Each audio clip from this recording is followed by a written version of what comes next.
आज की इस वीडियो में हम सुनेंगे ऊप छठ की कहानी। किसी गांव में एक साहूकार और उसकी पत्नी रहते थे। साहूकार की पत्नी रजस्वला होती थी, तब सभी प्रकार के काम कर लेती थी। रसोई में जाना, पानी भरना, खाना बनाना, सब जगह हाथ लगा देती थी। उनके एक पुत्र था। पुत्र की शादी के बाद साहूकार और उसकी पत्नी की मृत्यु हो गई। अगले जन्म में साहूकार एक बैल के रूप में पैदा हुआ और उसकी पत्नी अगले जन्म में कुतिया बनी।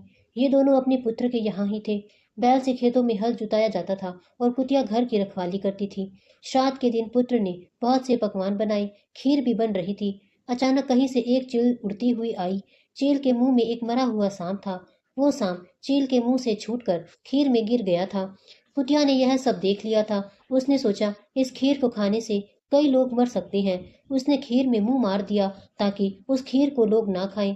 पुत्र की पत्नी ने कुतिया को खीर में मुंह अड़ाते हुए देख लिया तो गुस्से में एक मोटे डंडे से उसकी पीठ पर मारा। चोट तेज थी कि कुतिया की पीठ की हड्डी टूट गई। उसे बहुत दर्द हो रहा था। रात को वह बैल से बातें कर रही थी। उसने कहा, तुम्हारे लिए श्राद्ध हुआ, तुमने पेट भर भोजन किया होगा।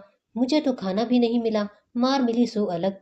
बैल ने कहा, मुझे भी भोजन नहीं मिला, दिन भर खेत पर ही काम करता रहा। ऊप छठ के व्रत की कहानी ये सब बातें बहू ने सुन ली।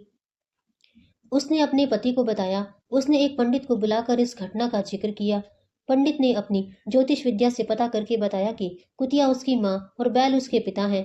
उनको ऐसी योनि मिलने का कारण माँ द्वारा रजस्वला होने पर भी सब जगह हाथ लगाना, खाना बनाना, पानी भरना था। उसे बड़ा दुख हुआ और माता पिता के उद्धार का उपाय पूछा। पंडित ने बताया, यदि उसकी कुंवारी कन्या भाद्रपद कृष्ण पक्ष की षष्ठी यानी ऊप छठ का व्रत करे, शाम को नहाकर पूजा करे, उसके बाद बैठे नहीं, चांद निकलने पर अर्घ दे, अर्घ देने पर जो पानी गिरे वह बैल और कुतिया को छुए तो उनका मोक्ष हो जाएगा। जैसा पंडित ने बताया था, कन्या ने ऊप छठ का व्रत किया, पूजा की, चांद निकलने पर चांद को अर्घ दिया। अर्घ का पानी जमीन पर गिरकर बहते हुए बैल और कुतिया पर गिरे, ऐसी व्यवस्था की।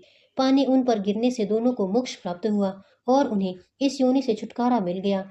हे ऊप छठ माता, जैसे उनका उद्धार किया वैसे सभी का उद्धार करना। कहानी कहने वाले और सुनने वाले का भला करना। प्रेम से बोलिए, छठ माता की जय।